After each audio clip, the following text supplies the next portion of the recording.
감사합니다. 오늘도 주의 이름으로 여러분들을 축복합니다. 오늘은 교회력에 의해 전 세계 교회가 지키고 있는 성서 주일입니다. 성경은 66권으로 되어 있습니다. 그런데 이 성경은 한 사람에 의해서 완성되어진 그런 작품이거나 아니면 같은 시간에 기록된 것도 아닙니다. 연대가 다 다르고 저자 역시도 다양한 부류의 사람에 의해서 기록이 되어져 있는 책입니다. 구체로 말씀을 드리자면은 주전 1400년경부터 주 100년, 그러니까 1500년에 걸쳐서 기록된 책이 바로 성경책입니다. 그리고 저자는 약 40여 명에 이릅니다. 그 중에는 왕도 있고 선지자도 있고 과학자도 있고 정치가도 있습니다. 심지어 세상 학문에 대해서는 그렇게 많은 관심을 가지지 아니했던 농부나 어부 또 목자, 이런 다양한 신문의 사람들이 성경의 저자들입니다. 그리고 성경에 기록되어 있는 언어도 한 언어로 된 것이 아니고 히브리어 그리고 헬라어 또 조금이기는 하지만 아람어로 기록이 되어 있기도 합니다. 이렇게 씌어진 연대가 다르고 언어가 다르고 문화가 다른 배경 속에 기록된 66권의 책이지만 하나의 공통된 점은 모든 책들이 다 예수 그리스도를 증거하고 있다는 것입니다. 그것도 1500년이라는 시간의 차이가 있음에도 불구하고 다 예수를 전하고 있기 때문에 우리 책이 인간에 의해서 씌어진 작품이 아니라 하나님의 의해서 씌어진 하나님의 작품이라는 의미에서 이 66권을 우리는 성경이라고 말하는 것입니다. 하나님에 의해서 씌어진 책 성경, 이런 논리에 뒷받침이 되는 성경 구절이 오늘 우리가 읽은 디모데후서 3장 16절의 말씀입니다. 모든 성경은 하나님의 감동으로 된 것이다. 하나님의 감동으로 된 것, 우리 신학교에 가면 그때 철저하게 배우지요. 하나님의 감동으로 씌어졌기 때문에 이것을 영감이라고 이야기를 하고 영감설이라고 주장을 학자들은 하고 있습니다. 그런데 영감설도 여러 가지 측면에서 주장을 합니다. 물론 여러 가지가 있지만 그중에 한 3가지 정도만 말씀을 드리면서 자유주의와 보수주의와 진보와 보수와 그리고 중간에 이 3가지를 말씀을 드리려고 합니다. 먼저 목적 영감설이라고 이야기를 하는데, 이 목적 영감설이라는 것은 성경이 목적하는 바만은 성령에 의해서 기록이 되어 있지만 다른 내용들은 저자의 생각대로 기록한 것이라고 주장하는 그런 학설입니다. 이게 목적 영감설입니다. 그다음에 두 번째는 기계 영감설, 또 축자 영감설이라고 합니다만 이것은 전혀 인간의 생각이나 인간의 의지와는 상관없이 그저 나는 펜만 잡고 있는 거예요. 펜만 잡고 있는데 하나님께서 다 쓰셨다고 생각하는 이런 학설입니다. 그리고 기계적으로 썼다는 것이 기계 영감설 또는 축자 영감설이라고 이야기를 합니다. 주로 보수적인 그런 신앙을 가지는 사람들이 많이 따르는 그런 학설이기도 합니다. 근데 마지막 3번째 보면 이것은 어떤 인격적인 영감설이라고 이야기하기도 하고요, 또 유기적인 영감설이라고도 이야기를 하기도 합니다. 이것은 하나님께서 성경을 기록하실 때 그 저자의 자란 환경이나 배경이나 배운 정도나 경험이나 또 심지어 저자의 감정까지도 다 참작하셔가지고 하나님의 뜻을 그를 통해서 나타내 보인 것이다. 이래가지고 이것을 우리가 인격적인 영감설 또는 유기적 영감설로 이야기를 합니다. 글쎄요, 받아들이는 사람마다 다 다르겠지만 우리 통합적인 주로 이 3번째 이렇게 인격적인 영감설 또 유기적인 영감설을 이렇게 따르기도 합니다. 또 우리 통합적 가운데서 우리 보수적인 신앙을 가진 사람도 축자 영감설을 따르는 사람도 없잖아요. 어쨌든 참고적으로만 여러분 성령의 감동으로 쓰여졌다 하는 그런 말씀에 대한 의미를 잠깐 말씀을 드렸고 여러분 참고해 주시기를 바랍니다. 그러나 분명한 것은 성경은 하나님의 감동으로 씌어진 책이며 그 안에 하나님의 뜻이 개입되어 있다는 것입니다. 이런 의미에서 보면 성경은 사람의 지혜에 의해 사람이 쓴 책이 아니라 하나님의 지혜가 사람에 의해서 쓰여졌다라고 정의하는 것입니다. 그래서 우리는 이 성경을 대할 때마다 인간적인 앙목으로 대해서는 안 됩니다. 항상 성경을 대할 때는 하나님의 말씀이기 때문에 성령의 도우심을 우리가 얻어야 되고, 또 성령 안에서 읽어야 되고, 또 성령 안에서 우리가 이 말씀을 이해해야 합니다. 그래서 종교개혁자들의 설로건 중에 하나가 그거 아닙니까? 내가 성경을 읽게 하지 말고 성경이 나를 읽도록 하라. 성경이 나를 읽도록 하라는 겁니다. 성령 안에서 성경을 보아야 된다, 이 말씀이죠. 자, 이제 우리는 이 정도 여러분 참고적으로 말씀을 드리고 이제 본문에 들어가서 사도 바울이 오늘 이 성서주의를 맞이해서 디모데에게 하신 말씀의 의미를 하나하나 생각을 하면서 은혜를 나누고 싶습니다. 14절 말씀 보겠습니다. 그러나 너는 배우고 확신한 일에 거하라. 너는 내가 누구에게서 배운 것을 알며. 여기서 그러나라는, 우리가 정말 역접, 정말 이렇게 어찌 보면은 이 그러나라는 의미에 대해서 다시 한번 이렇게 깊이 생각해 볼 수 있는 그런 구절이기도 합니다. 여기서 보면 이 그러나는 접속사 참 중요한 내용입니다. 그럼 여기서 14절에 있는 그러나는 어떤 말씀을 받고 있는가? 13절 말씀을 받고 있는 거예요. 그래서 오늘 이렇게 자세히 설명을 드린 이유는 이 그러나에 대한 중요성을 말씀하기 위함입니다. 13절 그 앞에 한번 볼까요? 악한 사람들과 속이는 자들은 더욱 악하여져서 속이기도 하고 속기도 하나니 그러나 너는 배우고 확신한 일에 가라, 이렇게 말씀하는 거예요. 그러니까 이 그러나 말씀은 바로 13절과 깊은 관련이 있다는 것을 알 수 있는 구절입니다. 그런데 그 다음 구절을 보면 더욱이라고 말씀합니다. 악한 사람들과 속이는 자들은 더욱 악하여져서 속이기도 하고 속기도 하나니 더 악해지고 더 속인다는 그런 인간의 원수인 본능으로 되돌아가고자 원하는 이런 마음이 있다는 거예요. 이것은 바로 우리 예수님께서 그런 말씀하셨죠. 텅 빈 심령의 위험성에 대해서, 내 마음이 텅 비어 있을 때 이 비어 있는 심령이 얼마나 위험한가. 우리 성도들, 믿음으로 사는 성도는 항상 우리의 마음속에 하나님의 거룩한 말씀으로 채워야 되는데, 이 말씀이 없는 상태에 놓여 있을 때 그 심령이 얼마나 위험한가. 마태복음 12장 43절에서 45절까지 말씀에 좀 이렇게 말씀합니다. 어떤 사람이 귀신이 들렸어요. 그런데 이 귀신이 나가게 됩니다.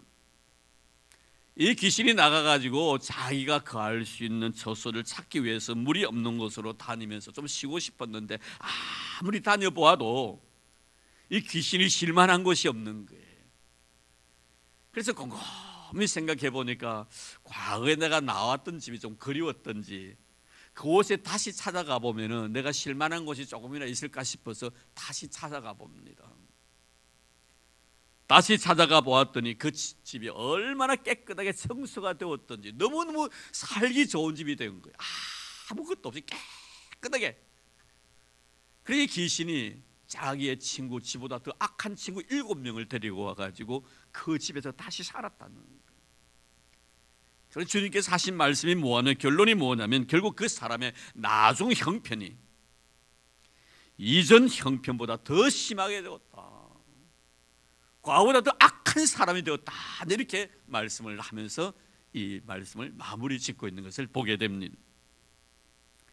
결국 마음속에 하나님의 거룩한 말씀을 우리가 채우지 아니하면 그 심령이 얼마나 위험한 상황 속에 처해질 수가 있는가 하는 그런 위험성을 말씀하신 것입니다. 지금 바울은 디모데에게 사람이 악해지고 남을 속이게 되는 것은 우리 성도들을 두고 하는 말입니다. 지금 이 디모데 전후서는 목회 서신이에요. 교회 안 다니는 사람에게 하는 말이 아니라 교회 다니는 사람에게 하는 말입니다. 네가 목회를 하면 성도들에게 이렇게 가르치라는 거예요. 이게 바로 이런 목회 서신입니다. 성도는 누굽니까 여러분? 하나님의 말씀으로 살아가는 자입니다. 성도는 무엇입니까? 하나님의 말씀으로 배 부르는 자입니다.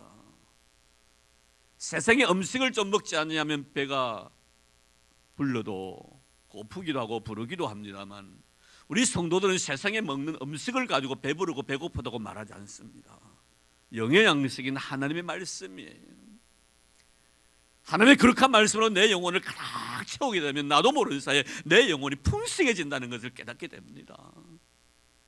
세상의 모든 것들을 아름다운 영혼의 눈으로 바라보고 모든 것들을 사랑으로 대하게 되는 이 모든 것들은 내 마음속에 하나님의 말씀이 살아있기 때문에 그런 거예요.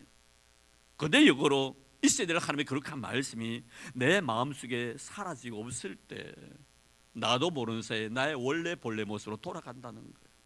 악한 자가 된다는 거예요. 속이고 거짓말하는 자가 된다, 이 말씀입니다. 더더욱 그런 자가 된다는 것이에요.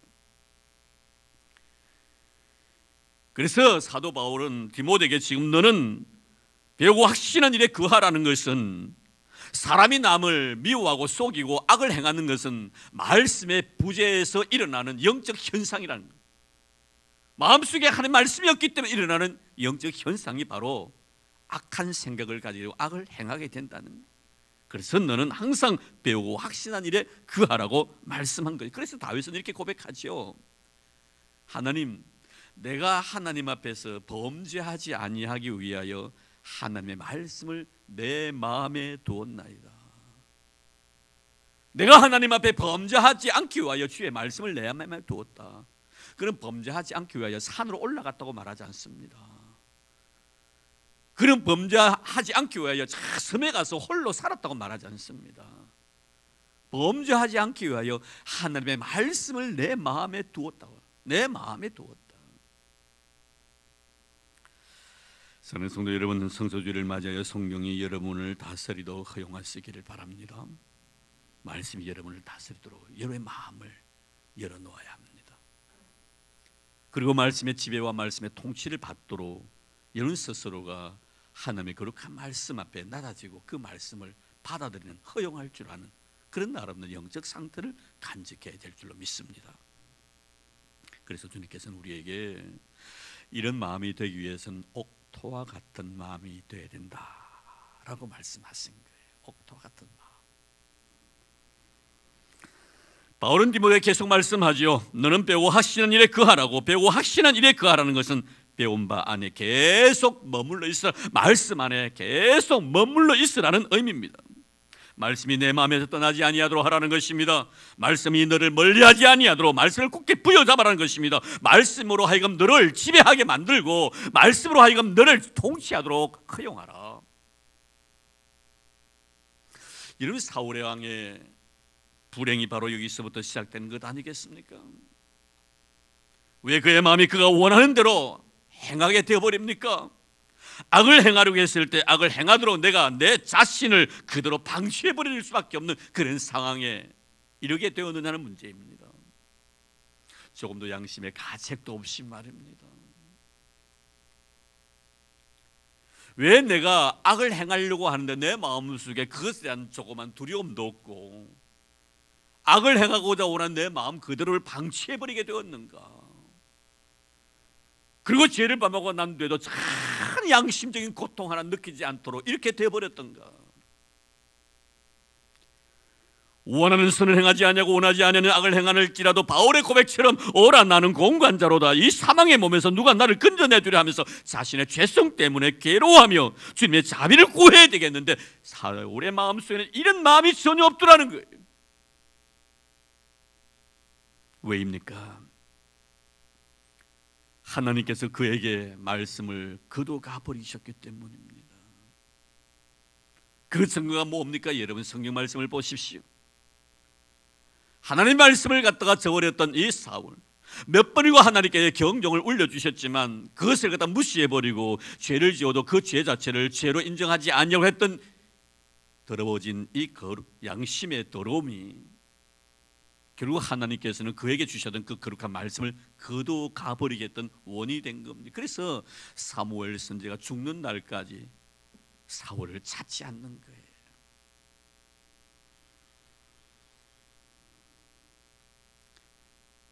그에서 말씀을 거둬가 버렸다는 것입니다. 말씀이 떠나버린 자의 삶의 종국을 보십시오. 더 악해지는 것입니다. 죄를 지으면서도 그것을 죄로 인정하지 아니하려고 하는 또 다른 죄를 짓게 되는 것입니다. 말씀이 그 사람을 외면할 때 사람이 얼마나 악해질 수 있는가 하는 것을 입증해주는 비극적인 사건이 바로 사울의 사건인 것입니다. 그래서 지금 바울은 디모데에게 내가 배운 바 말씀 안에 계속 머물러 있으라고 한 것입니다. 성도주의를 맞이하여 다시 한번 우리의 영적 상태를 점검하면서 매 순간순간마다 우리는 말씀에 인도를 받고 있는가, 하나님 말씀이 나에게서 떠나지 않기를 바랍니다. 내가 어떤 상황 속에 거하여 있을지라도 하나님의 거룩한 말씀만은 나에게서 지우지 말아 주십시오. 우리는 아름다운 영적 요구가 하나님 앞에 들어져야 될 줄로 믿습니다. 그리고 이어서 너는 내가 누구에게 배운 것을 알며 이렇게 말씀합니다. 신학자 칼발트는 이 중요한 신학자 아닙니까? 우리가 보편적으로 예수님, 바울, 오거스틴, 캘빈, 그리고 이 칼발트, 이렇게 신학의 맥을 쭉 이루고 있습니다. 훌륭하신 분이에요. 이 칼발트는 하나님의 말씀이 세 가지의 형태로 나타나는데, 첫째는 말씀이 육신이 되신 그리스도요, 둘째는 글로 씌워진 성경이요, 셋째가 강대상에서 선포되는 설교다라고 말했습니다. 누가 너를 가르쳤느냐? 바울은 지금 디모데에게 이 사실을 묻고 있습니다. 먼저는 그의 어머니였습니다. 디모데후서 1장 5절 말씀에 보면 그의 신앙의 뿌리를 외조모 로이스와 그 어머니 유니게에게서 찾습니다. 어렸을 때부터 성경을 배웠다는 것입니다. 부모님들에게. 그리고 지금 성인이 되고 난 뒤에는 바울에게 가르침을 받았다는 거예요. 무슨 말씀을 바울이 하고자 원하십니까? 가르친 자가 누구냐 하는 것입니다. 할머니며, 왜 할머니며 어머니라는 것입니다. 그리고 믿음의 아버지 나 바울이 너를 가르쳤다는 것입니다. 사랑하는 마음이 있었다는 것 아니겠습니까? 가르치면서 너를 사랑하는 마음에서 흐른 눈물도 있었다는 것입니다. 잘되기를 바라는 마음으로 너를 가르쳤다는 것입니다. 좋은 신앙인으로 자리를 갖게 하기 위한 간절함이 내 마음속에 너를 향한 마음이었노라고 지금 말하고 있는 것입니다. 여러분, 이것이 뭡니까? 이런 부모의 마음 아닙니까? 할머니의 마음이고 어머니의 마음이며 아버지의 마음 아니더냐 이 말입니다. 우리가 자식들을 가르칠 때는 사랑하는 마음으로 가르칩니다. 잘 되기를 바라는 마음으로 가르칩니다. 올바른 신앙인이 되기를 바라는 마음으로 가르친다 이 말입니다. 모름지기 가르칠 때는 우리는 이 마음으로 가르쳐야 합니다. 그래서 바울이 그렇게 말씀하지요. 내게 사랑이 없으면 나는 아무것도 아니라고. 사랑이 없이 가르치면 아무것도 아니요, 사랑이 없는 훈계도 아무것도 아니라는 겁니다. 사랑이 없는 헌신과 섬김도 아무것도 아니라는 것입니다. 가르치기 전에 먼저 그 자를 사랑하는 마음이 있어야 됩니다. 섬기기 전에 정말 교회를 사랑하는 마음이 있어야 됩니다. 너에게 훈계할지라도 너에 대한 사랑하는 마음이 있고 있어야 훈계할 것입니다. 나에게 사랑이 없다면 나는 아무것도 아니에요. 너는 내가 누구에게서 배운 것을 알며 잊지 말라는 것입니다. 알며 잊어버리면 안 된다는 것입니다. 기억하라는 것입니다. 스스로 된 것 아니라는 것입니다. 네가 지금 이 신앙의 자리에 이른 것 너 스스로 됐다고 생각하지 말라는 것입니다. 누구에겐가 가르침을 받았다는 겁니다. 이거 알아라는 것입니다. 누군가의 가르침이 있었고 누군가의 사랑이 있었고 누군가의 눈물이 있었습니다. 나를 위한 누군가의 거룩한 헌신과 인내와 참음이 있었다는 것입니다. 그래서 지금 네가 된 것이다 이 말입니다. 고마움은 항상 가지라는 것입니다. 당연하다고 말하지 말라는 것입니다. 할머니에게 너를 가르쳤고 어머니에게 너를 가르쳤고 내가 영적인 부모로서 너를 가르쳤다, 당연한 것으로 말하지 말라는 것입니다. 배우는 자의 자세가 결코 아니라는 것이지요. 배우고 확신한 일에 거하라. 배우는 자는 언어의 의미를 아는 자입니다. 항상 우리는 너에 대한 고마움을 간직할 줄 아는 그런 믿음의 사람이 되어야 될 줄로 믿습니다. 우리는 착각하면 안 됩니다. 내 스스로가 그저 된 것처럼 말입니다. 누군가가 나를 가르치기 위해서 수없이 많은 나날 동안 눈물로 세월을 보낸 사람이 있을 것이고 나를 좋은 신앙인 만들기 위해서 참고 인내하며 기다렸던 사람들이 많이 있더라 이 말이에요. 그거 잊지 말라는 겁니다. 그럼 디모데가 어려서부터 알고 있는 성경, 그 성경 안에는 어떤 비밀스러움이 고스란히 담겨져 있는가? 지금 바울은 이것을 디모데에게 가르치고 싶습니다. 그리고 디모데에게 말합니다. 내가 너를 가르친 것처럼 너 역시도 교인들을 그렇게 가르치라고. 바울은 그것을 디모데에게 가르치고 싶어 합니다. 디모데 그가 몰랐을까요, 여러분? 아닙니다. 디모데 압니다. 그러나 바울만큼은 모를 겁니다. 그래서 내가 너에게 너는 알고 있지만 가르치고 싶다. 디모데 뭡니까? 나는 알고 있지만 당신에게 내가 배우고 싶습니다. 이게 여러분 바울과 디모데의 관계예요. 이게 신앙의 세계이고 이것이 믿음이라는 것을 여러분 잊지 마시기를 바랍니다. 신앙이라는 것은 배우고자 원하는 데서 출발되어짐을 우리는 알아야 합니다. 뭘 배우겠다는 것입니까? 성경을 통하여 하나님을 배우고 성경을 통하여 나를 배우겠다는 것 아닙니까? 더 깊이 알고 싶다는 것입니다. 하나님에 대해서, 나에 대해서. 성경은 다른 것 아닙니다. 여러분, 하나님이 누구이신가를 가르친 것입니다. 예수가 누구이신가를 가르친 것이 성경입니다. 이것을 알게 되면요, 나를 알게 됩니다. 나를 알게 되면요, 하나님이 누구이신가를 알게 된다는 것입니다. 그래서 존 캘빈은 그의 대표적인 저서인 기독교 강요 첫 서두에 창조주 하나님에 관한 강론에서 이렇게 말합니다. 자신을 알지 못하고는 하나님을 알 수 없고 하나님을 알지 못하고는 자신을 알 수 없다. 나를 알아야만이 하나님을 알고 하나님을 알아야만이 나를 알 수 있다는 것이 바로 캘빈이 제일 기독교 강요에서 먼저 말씀하신 내용입니다. 나를 아는 것만큼 내가 하나님을 알고 내가 하나님을 아는 것만큼 나를 안다는 거예요. 사랑하는 성도 여러분, 말씀 안에서 늘 우리는 하나님을 발견할 줄 아는 여러분 되기를 바랍니다. 하나님을 알지 못하면 나를 알지 못합니다. 성경 말씀하고 계신 하나님 어떠신 분이십니까? 바로 이 거룩하신 분이란 겁니다. 거룩함이란 것은 죄와 관련이 있다는 것을 우리는 잘 기억하고 있습니다. 여러분들이 하나님을 어느 정도의 거룩하신 분으로 인정합니까? 성도들이 다 신앙 고백합니다. 하나님의 거룩하신 분이라고. 그러나 그 거룩함의 정도는 사람들마다 다 다르다는 것을 알아야 합니다. 하나님은 그 거룩함이 더 거룩함으로 우리를 통해서 고백받기를 원하고 계십니다. 그럼 나는 하나님의 그 거룩함을 내 자신의 죄성과 연결시켜서 생각해야 합니다. 내가 하나님 앞에 크나큰 죄인임을 깨달을 때 하나님의 거룩성은 더 거룩해진다는 것을 우리 잊지 말아야 합니다. 내가 내 자신을 말씀 안에서 발견하지 못할 때는 내가 아무리 하나님을 거룩하신 분이라 할지라도 그 거룩함은 내가 생각하는 정도밖에 거룩함이 되지 못한다는 거예요. 하나님은 거룩하시고 거룩하시고 거룩하신 하나님이십니다. 내가 거룩하다고 생각하는 것보다 더 거룩하신 분이 우리 하나님 아버지이심을 여러분 잊지 마시기를 바랍니다. 우리는 성년에 기도하던 세리와 바리새인을 기억하고 있습니다. 우리는 바리새인이 지금 성년에서 하나님에 대한 신앙 고백을 하고 하나님에 대해서 하나님 앞에서 기도하고 있지만 그의 기도 속에는 전혀 하나님의 거룩성을 인정하고 있지 않다는 것을 우리는 알 수가 있습니다. 왜입니까? 우리가 하나님의 거룩성을 우리가 인정한다면 하나님 앞에 우리가 큰 소리 칠 만한 자격이 있다고 생각이 되어집니까? 그럴 수 없지요.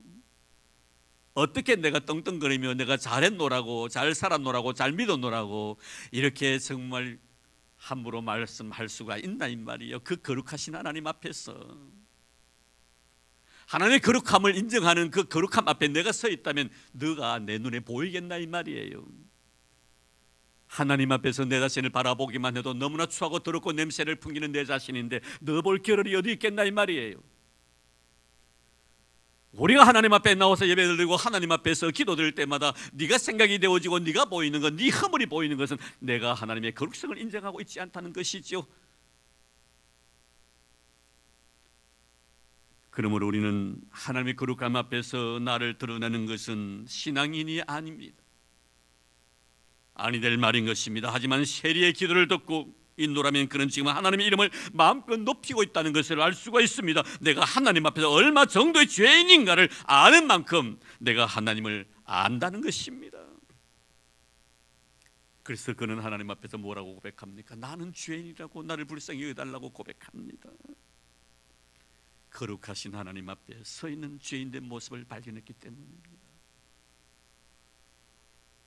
신앙이란 것이 무엇을 의미하는가 하는 것을 주님은 이 두 사람의 기도를 통해서 우리에게 말씀해 줍니다. 신앙이란 것이 이런 것이야. 믿음이란 것이 이런 것이야. 거룩하신 하나님 앞에 네가 얼마나 어떤 존재인가를 아는가. 이것이 바로 신앙이라는 거예요.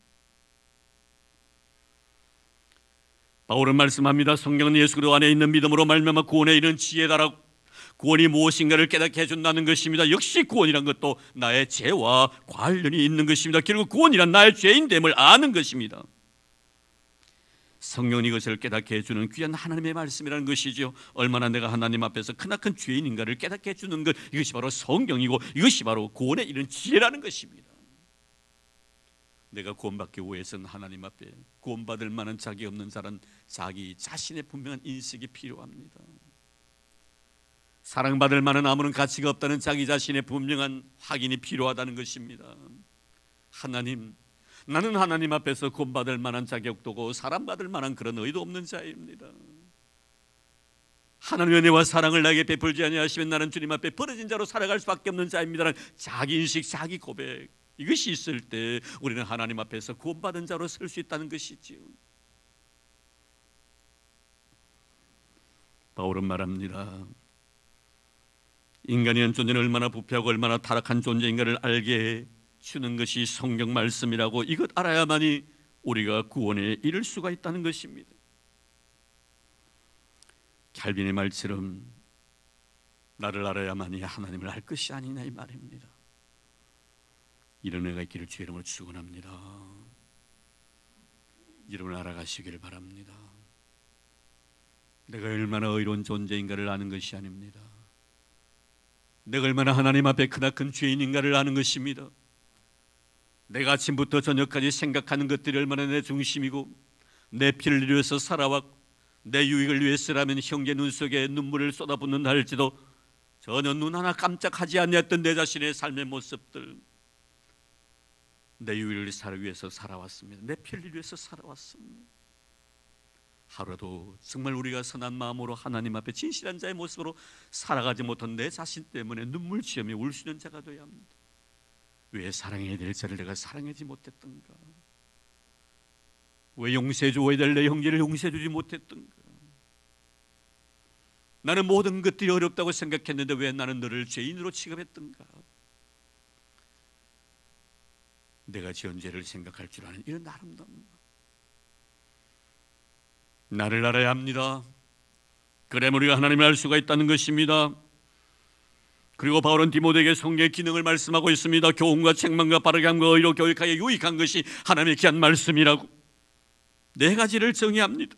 앞에 있는 두 가지와 뒤에 있는 두 가지입니다. 앞에 있는 두 가지는 교리적인 문제이고 뒤에 있는 두 가지는 실천적인 요소를 말하는 것입니다. 교훈과 책망입니다. 교리적인 것입니다.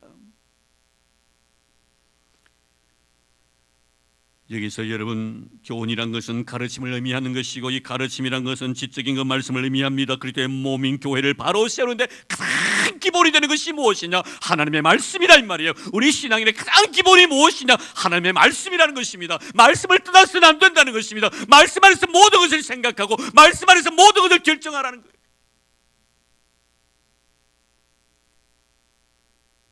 내 자가 살아가는 삶 속에 하나님 말씀 외에는 결정하는 것이 없어야 되겠다 이 말이에요.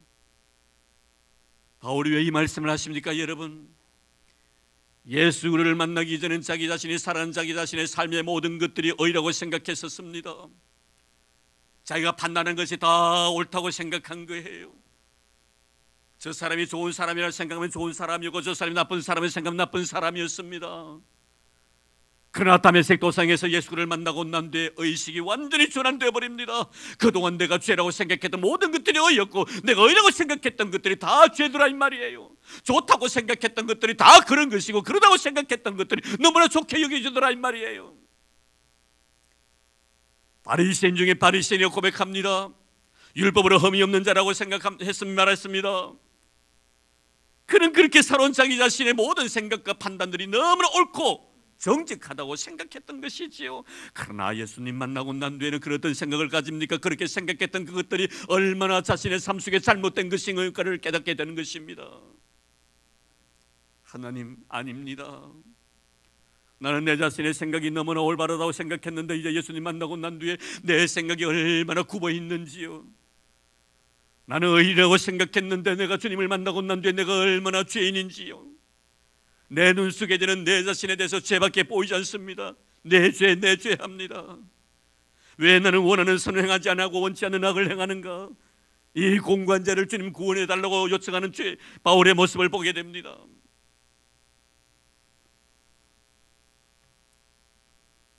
그리스도의 몸인 교회를 바로 세우는데 기초가 되는 것이 바로 하나님의 말씀, 이것이 바로 교훈입니다. 책망입니다. 유죄를 판결한다는 의미입니다. 교회의 건덕을 교란하게 하는 일체의 교리나 행위에 대해서 심판하는 활동을 말하는 것입니다. 이것이 바로 성령의 기능입니다. 사회적인 법을 가지고 될 문제가 아닙니다. 양심의 법을 가지고 따질 문제가 아닙니다. 성경 말씀을 가지고 옳고 그름을 따지라는 것입니다. 그 이상도 그 이하도 아닙니다. 성경입니다. 성령은 여러분 사회법 그 이상입니다. 양심의 법 그 이상이 바로 성령의 법이에요. 우리 성도들은 성령의 법대로 살아가야 합니다. 내가 아무리 양심적으로 깨끗하게 행동했다 할지라도 성령이 아니면 아닙니다. 성령이 바로 내 인생의 삶의 잣대가 되어야 되는 겁니다. 그래서 말씀을 우리는 그리스도로 캐논이라고 합니다. 캐논이 뭡니까? 잘하는 뜻이에요. 잊지 마시기를 바랍니다. 말씀이 기초가 되어야 되고 말씀이 잣대가 되어야 합니다. 오늘도 귀하고 아름다운 시간 성서주일을 맞이하여 내가 지금까지 살아온 삶의 지난 날들을 되돌아보면서 내가 정말 하나님의 말씀으로 살아왔는가를 깊이 생각하는 귀한 시간 되기를 바랍니다. 그리고 실천적 의미로서 두 가지를 이야기하는데 바로 바르게 함과 의로 교육함에 유익하다고 말씀합니다. 바르게 함이란 것은 수를 바로 세우다는 의미를 가진 단어입니다. 권면하고 교정하여 바른 길로 행하도록 지도하는 일체 행위를 말하는 것입니다. 바른 신앙의 길을 제시하는 것이 바로 성경이라고 말씀합니다.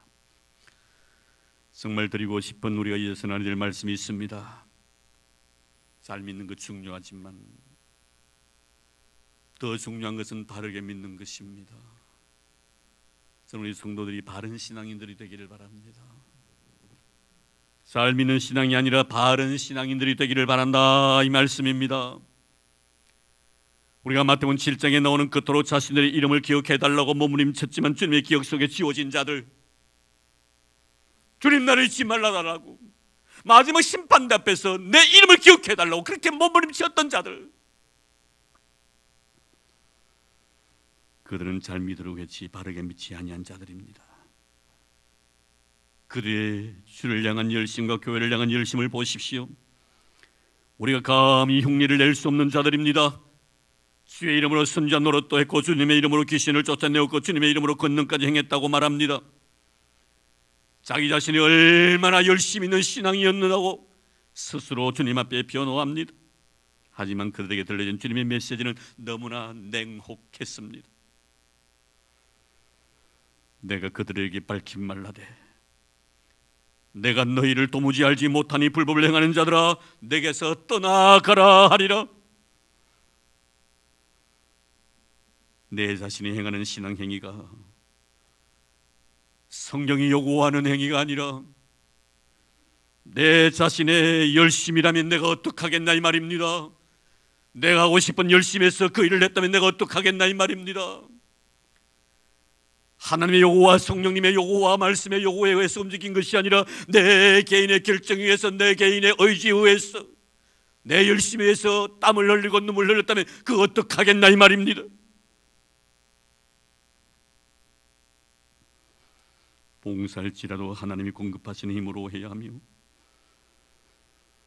말을 할지라도 하나님의 말씀을 하는 것 같이 해야 된다라고 베드로 사도는 말씀합니다. 하나님의 말씀입니다.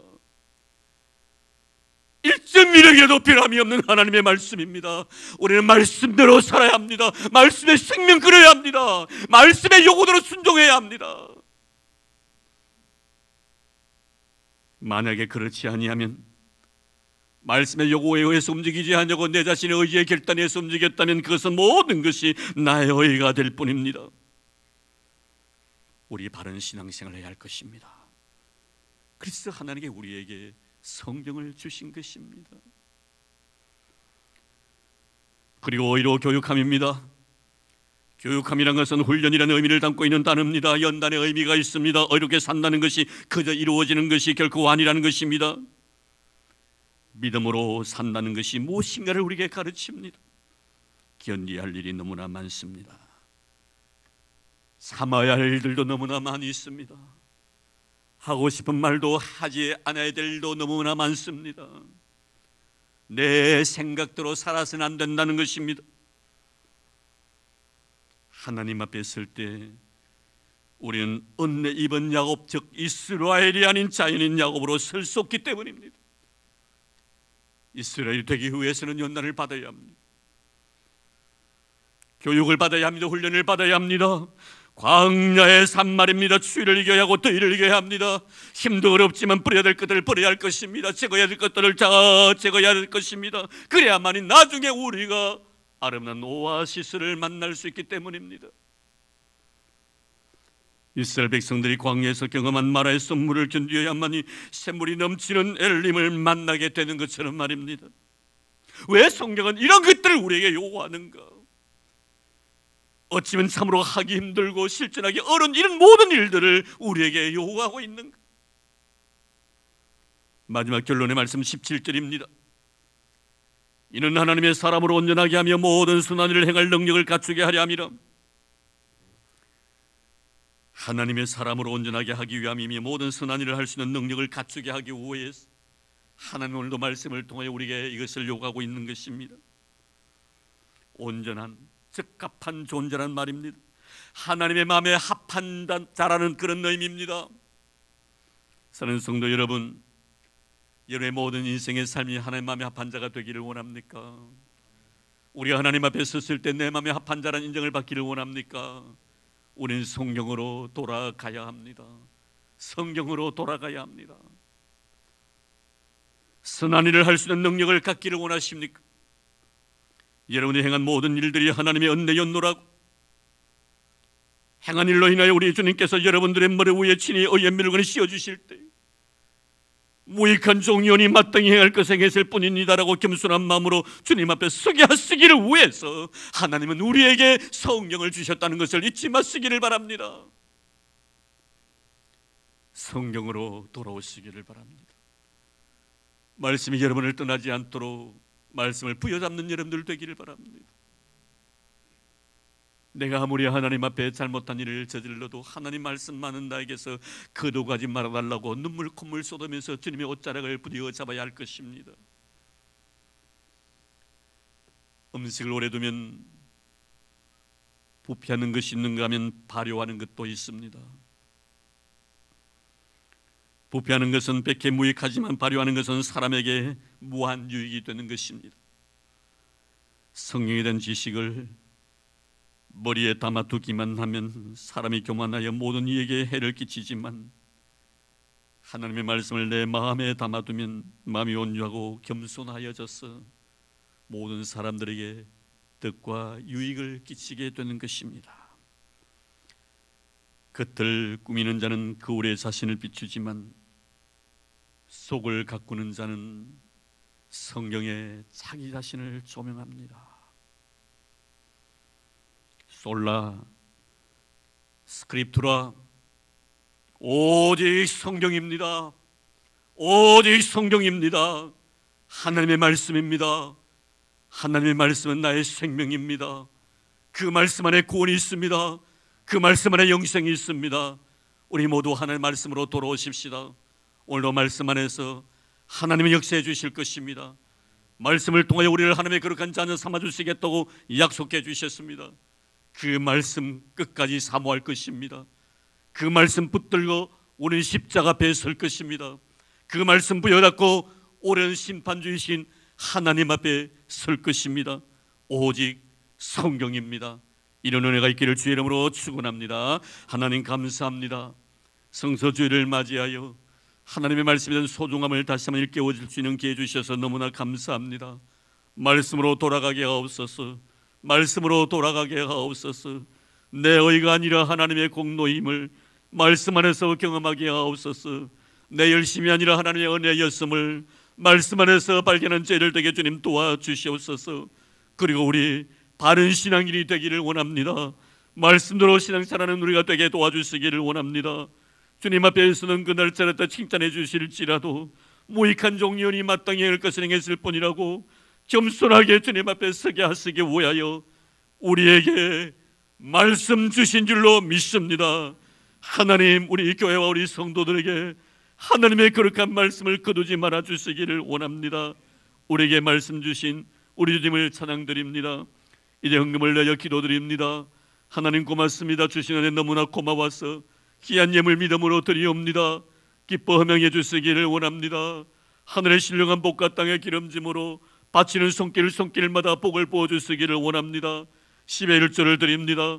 감사 예물을 드립니다. 하나님, 건축 헌금도 아낌없이 쏟아붓습니다. 성교의 헌금까지 주님 앞에 드립니다. 1,000번제도 드리고 또 그 노인들을 위하여 미라의 헌금까지 하나님 앞에 겸손한 마음으로 드립니다. 아버지, 믿음으로 바친 손길들 잊지 말아 주시기를 원합니다. 거룩함으로 채워주시기를 원합니다. 부요함으로 채워주시기를 원합니다. 은혜로 채워주시기를 원합니다. 넉넉한 풍성함의 복을 허락해 주시기를 원합니다. 꽃으로서 놓았습니다. 귀한 가정 귀한 생명 주신 은혜 감사해서 하나님이 날마다 주 연총 바라보며 하나님 앞에 감사하는 복된 가정 되게 도와주시니 감사합니다. 두 분 행복하게 살게 하시고 자녀로 인하여 날마다 하나님 앞에 감사하게 하여 주시옵소서. 자녀들 머리 위에 하나님의 성령 기름이 마르지 않도록 도와주시고 가는 곳마다 성령께서 기름 부어주시기를 원합니다. 들어가도 나가도 복을 받는 귀한 믿음의 자녀들 되게 도와주시옵시고 복덩어리들이 다 되도록 성령께서 역사하여 주시옵소서. 가는 길들을 시온의 대로처럼 형통의 복으로 열어주시기를 원합니다. 하나님, 가정이 완전고 걷게 하시고 시험 받는 일도 없도록 도와주시고 늘 성령 충만한 믿음의 가정, 믿음의 가문 되게 하셔서 아브라함의 기업이 흘러넘쳐나도록 축복해 주옵소서. 고맙습니다. 하나님, 감사합니다. 이 고마운 마음과 감사한 마음 잊지 않고 주님 앞에 물질을 통하여 표할 수 있는 이 은혜를 베풀어 주신 예수님 이름으로 감사하며 기도드리옵나이다. 아멘.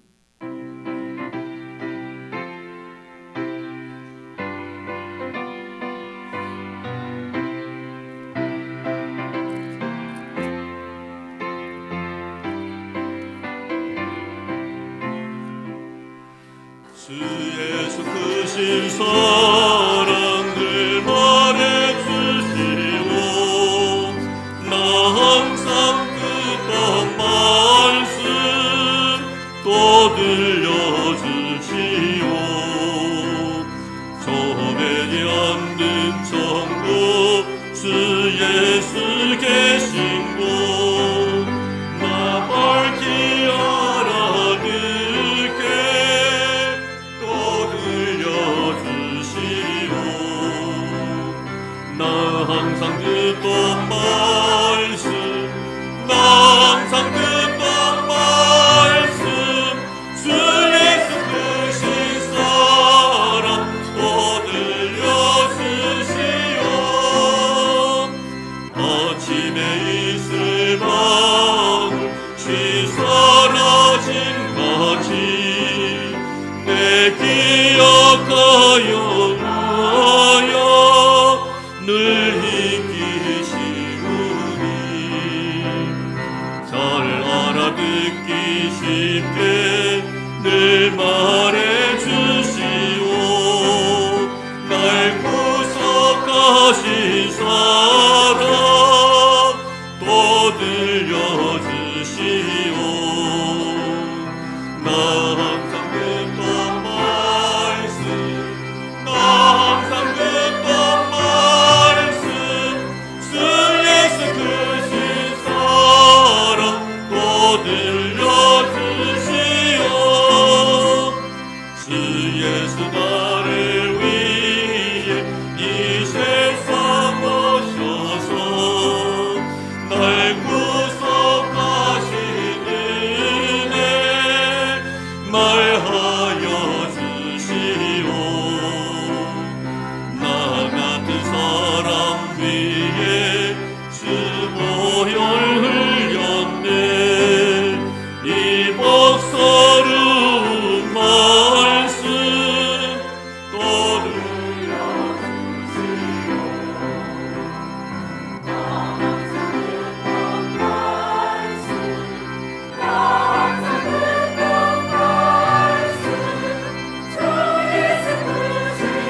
빛난 영광 내 눈에 비칠 때 주 예수 크신 사랑 또 들려주시고 나 항상 듣던 말씀 나 항상 듣던 말씀 주 예수 크신 사랑 또 들려주시오.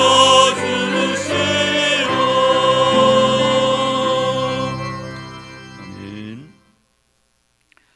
네, 교회 소식 알려드리겠습니다. 주보 참고해 주시길 바랍니다. 네, 오늘 찬양 예배 후에 버니엘실에서 우리 예결 위원회 모임이 있겠고요. 그리고 찬양 예배 후에 이 찬양대석에 우리 권사님들과 안수 집사님들 모임을 갖도록 하겠습니다. 한 분도 빠짐없이 다 참여해 주시기를 바랍니다. 오늘까지만 강구드립니다. 유아 세례를 받기를 원하는 가정 신청해 주시기를 바랍니다.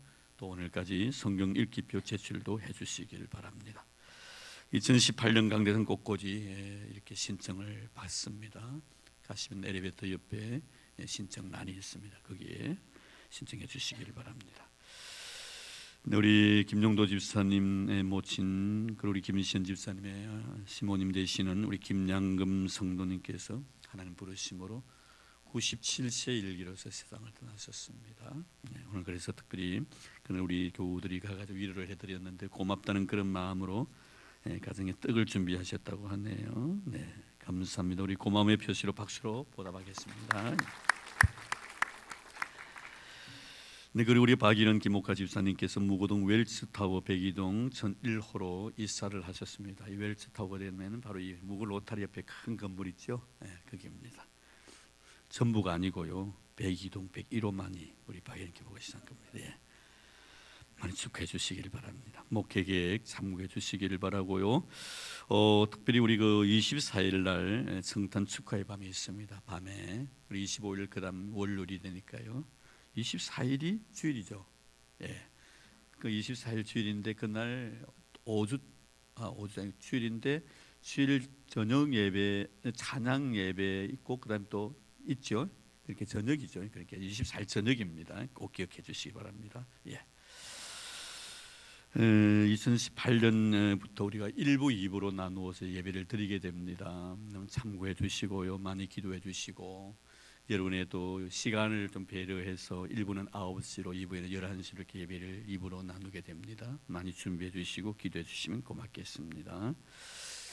그리고 2018년 봉사자 명단이 아마 여러분들에게 이렇게 주어졌을 겁니다. 좀 제가 이렇게 부실해 가지고요. 더 이렇게 깊이 챙기지 못한 건 너무 죄송합니다. 몇 가지 빠지고 또 교정해야 될 게 있어서 말씀을 드립니다. 우리 재직 회원 중에 그 협동 장로 최동국 장로님 밑에 우리 은퇴 한수 집사님이 계시는데 우리 정은 집사님 빠졌습니다. 좀 이렇게 이어주시면 고맙겠고요. 은퇴 한수 집사님, 정은 집사님 있습니다.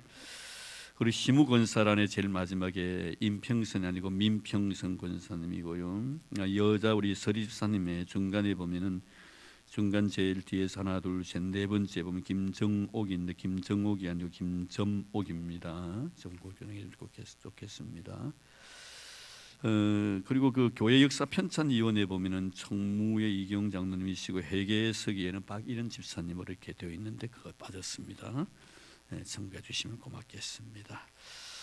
예, 많이 인사 문제이기 때문에 많이 힘들어서 여러분 잘 순종해 주셨고요. 또 여러분의 의사와는 정례 상관없이 당에서 일임적으로 이렇게 여러분들 임명하신 분들 계십니다. 순종 잘 해주셔서 교회 아름다운 질서를 이루어 나갔으면 하는 그런 바람의 마음입니다. 마태니 충성 다하는 여러분 되기를 바랍니다. 네, 이 시간에 잠깐 우리 지난 우리 해피데이 때 결과를 좀 말씀을 드리고요. 우리 진행 본부장이셨던 우리 정성희 장로님 나오셔서 해피데이 상을 갖다가 이렇게 드리도록 하겠습니다. 제일 많이 이렇게 그날 모시오신 분들 그리고 나가시면서 우리 교인들 그 가정 한 가정에 하나씩 상품이 이렇게 준비되어 있습니다. 나가실 때 하나씩 우리 교인들 가져가시면 좋겠습니다. 예, 우리 장로님 진행해 주시기를 바랍니다. 네, 반갑습니다. 제9차 해피데이 1116 진행위원장으로 수고했습니다. 근데 큰 수고는 못했습니다만 하나님께서 많이 도와주심으로 성대히 치른 것 같습니다. 하나님의 은혜 가운데 잘 치러진 것 같고요. 그리고 그래서 먼저 하나님께 감사와 영광을 올려드립니다. 그리고 우리 수정교회 성도님 한 분 한 분 진심으로 감사를 드립니다. 같이 이렇게 함께 우리가 기도하고 함께 전도하는 뜻깊은 시간이었던 것 같습니다. 이 시간 진행본부에서 약속한 대로 해피데이 당일 참석한 예비신자 출석 다수에 대한 해피데이 왕상 시상이 있겠습니다. 우선 당일 참석자 보고를 드리면 진행본부 직계상 장년 그러니까 어른들 그러니까 우리 청년 이상 오신 분들이 207명입니다. 그래서 역대 제일 많은 참석자로 우리 울산 수정교회 성도님들과 우리 교회학교 많은 또 학생들까지 합하여서 당일날 400명 이상 모여서 하나님께 예배를 드렸습니다. 시상을 위한 출석자 다수 인도자 결과를 말씀드리겠습니다. 먼저 최대 허복덕 근사님 37명 인도했습니다. 청춘대학에서 35명 오셨고 장선순 근사님께서 17명 인도하셨습니다. 그리고 이명자 집사님께서 10명 인도하셨고 이찬남 장로님께서 7명, 김영애 집사님 7명, 그리고 김효정 집사님 6명, 조윤영 집사님 5명, 여두기 목사님 4명, 조영수 집사님 4명 등 3명, 2명 많습니다. 그래서 207명이 우리 해피데이 당일날 오셨습니다. 자, 그럼 정해진 시상에 따라서 다 드리지 못하고 5분만 대표로 시상하겠습니다. 그래서 먼저 온유상입니다. 온유상 2분입니다. 1금 3만 냥 되겠습니다. 우리 이창남 장로님 그리고 김정혜 집사님 2분이 있습니다. 나와주시죠. 네. 네, 여러분들 참 땀 흘려 수고한 수고해야 될 겁니다. 수고에 비해서 그래도 우리 진행위원장님께서 다 이렇게 준비를 하셨어요. 너무 감사합니다. 네, 고맙습니다. 배보다 배꼽이 더 크지 않을까 모르겠습니다. 네, 다음 합평상 한 분입니다. 1금 5만 냥 되겠습니다. 우리 이명자 집사님. 예, 우리 집사님 몸도 불편하신데, 예, 아유 감사합니다. 예. 예, 다음은 희락상 한 분입니다. 1금 7만 냥 되겠습니다. 우리 장선순 근사님.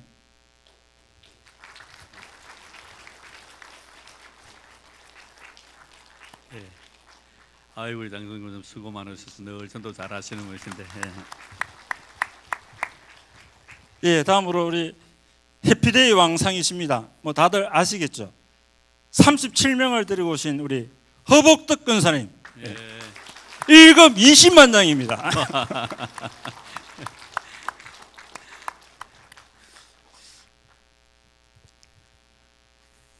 네, 37명. 우리 허복덕 근사님 작전이 좋았던 것 같습니다. 경로당 정복 작전을 하신 것 같습니다. 예, 수고하셨습니다. 네, 감사합니다. 예, 그리고 참 수고 많으셨습니다. 우리 모든 수님께 성도님들이. 그래서 조금 약소하지만 우리 해피데이 당일날 오셨던 손님들에게 배부했던 선물, 우리 목사님 광고 지난주 드렸던 바와 같이 또 광고한 바와 같이 가정당 1개로 이렇게 또 선물 준비했습니다. 그래서 예배 마치시고 나가실 때 꼭 가정당 1개만 가져가시고 개인당 1개 드리지 못해 송구합니다. 아마 또 남아있을 거 청년들 가운데 나는 가정이 없는 아닙니다. 청년 우리 대표적으로 우리 손승빈 회장이나 우리 또 이승환 군 같은 수고 많았습니다. 꼭 갖고 가셔도 됩니다. 아마 많이 남을 거라고 봅니다. 예, 가정당 조사한 바로는 135가정이었습니다. 135개 준비했으니까 이렇게 근데 오늘 마칩니다. 다음 주는 없습니다. 다 없어질 때까지 찾아서 드리지 못하겠습니다. 그냥 다 알아서 가정당 1개 꼭 가져가시기 바라겠습니다. 자, 이제 마지막으로 제가 위원장으로서 이렇게 했고 전도할 수 있다, 전도하면 된다, 전도하자 그 명기가 많이 떠올랐습니다. 이번 해피데이 당일날 제가 느낀 바는 그렇습니다. 마지막으로 구호 한번 하고 들어가겠습니다. 2018년도 우리 새해를 맞아서 우리 성도님들이 훨씬 더 건강하고 훨씬 더 훌륭하게 훨씬 더 행복하게 신앙생활 잘 하시자는 의미에서 제가 구호 제창하겠습니다. 구호하면 그대로 다 아시죠? 네. 예. 구호 준비! 울산 수동 나가자. 영원구원 전하자. 채우자. 전국 백성 해피데이 2018 무술년 365일 영적 고지를 점령하자. 점령하자. 점령하자. 와 이거 장난. 네. 장로님만 진행위원장으로 못 박아야 되겠습니다. 예수님 오실 때까지. 예.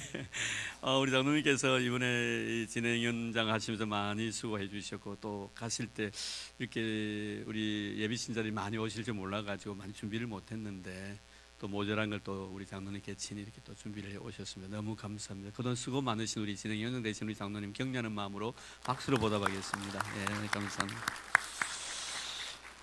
좀 시간이 갔는데 오늘 이렇게 두 분이 이렇게 전도를 하시는 우리 장선웅 권사님 참 전도를 잘 하시는데 예, 우리 두 분이시네요. 우리 김선옥 우리 성도님 그리고 배일숙 성도님이십니다. 우리 장선웅 권사님 두 분을 다 전도하셨고 김선옥 우리 성도님은 이영희 권사님께서 MD 해주시고 12구역이고요 술남입니다. 네, 범섭 대리로 있고요. 다경이라는 식당을 운영하시고요. 예, 우리 장선순 권사님과 이웃이네요. 그리고 배일숙 씨 어디 같이 있었습니다. 예, 감사합니다. 우리 배일숙 씨는 더보라고요. 역시 12구역입니다.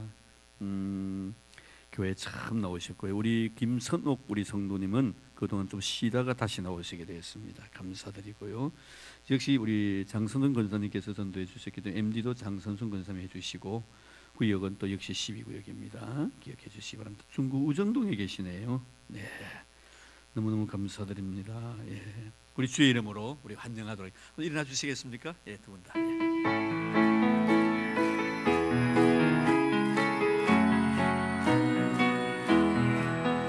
당신은 시냇가에 심은 나무라 하나님의 사랑 안에 믿음 뿌리 내리고 주의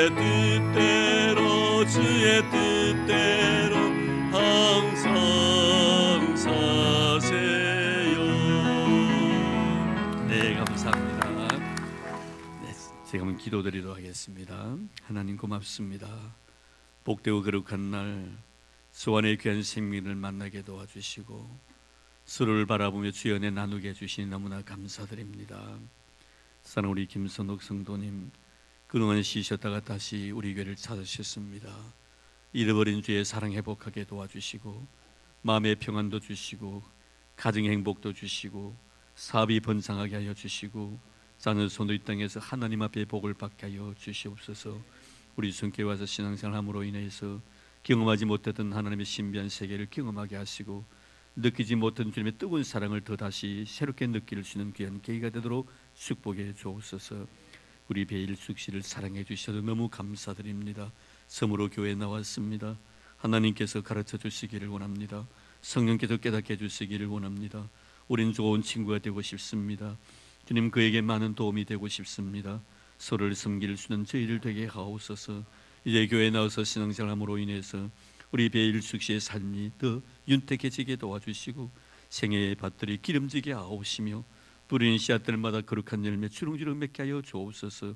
그래요 복덩이가 되게 하시고 모든 사람들이 필요로 하는 꼭 필요한 존재로 살아갈 수 있도록 도와주시기를 원합니다.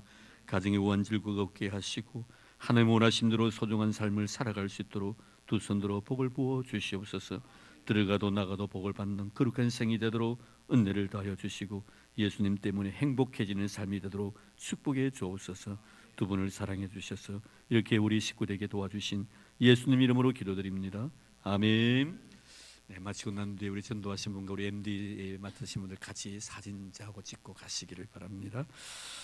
그리고 우리 장선순 권사님께서 지난주에 우리 세 가족 이렇게 두 분 오늘 오셨네요. 김명화, 김희자 어디 계십니까 두 분? 네. 김명화, 김희자 씨 이렇게 지난주를 또 오늘 이렇게 오셨습니다. 장선순 권사님 동생 언니입니까? 언니입니까 동생?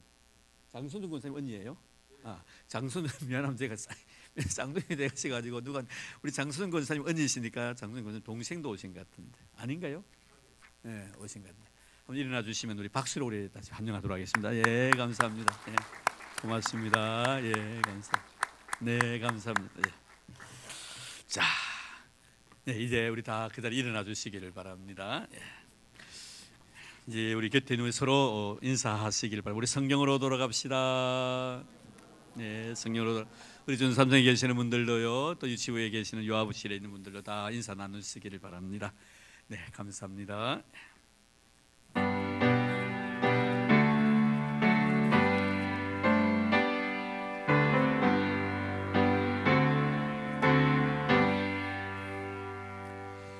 찬양 성부 성자 성령 성삼위일체계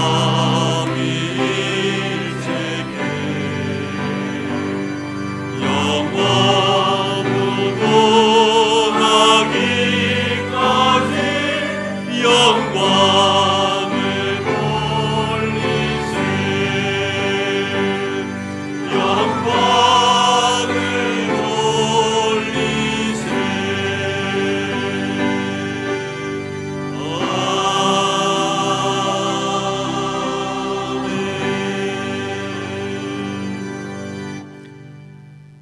이제는 교회 머리 되신 우리 주 예수 그리스도의 은혜와 하나님 아버지의 지극하신 사랑하심과 성령님의 교통하심이 복되고 아름다운 이날 주 앞에 나와 진실한 믿음의 모습으로 거룩한 제물로 자신을 드리고 감격스러운 마음으로 주시는 이 험악한 세상 속에서 빛의 자녀로서의 아름다운 생을 살아가기로 다짐하는 사랑하는 우리 모든 성도들 머리 위에와 오늘도 출타 중에 계신 우리 믿음의 식구들 나라의 부름을 받아 수고하고 있는 우리 믿음의 아들들, 그리고 특별히 병중에 고생하고 있는 우리 믿음의 형제들, 그리고 주님께 친히 피로 값주고 사신 이 교회 위에 이제로부터 영원토록 함께 하시기를 간절히 축원하옵나이다.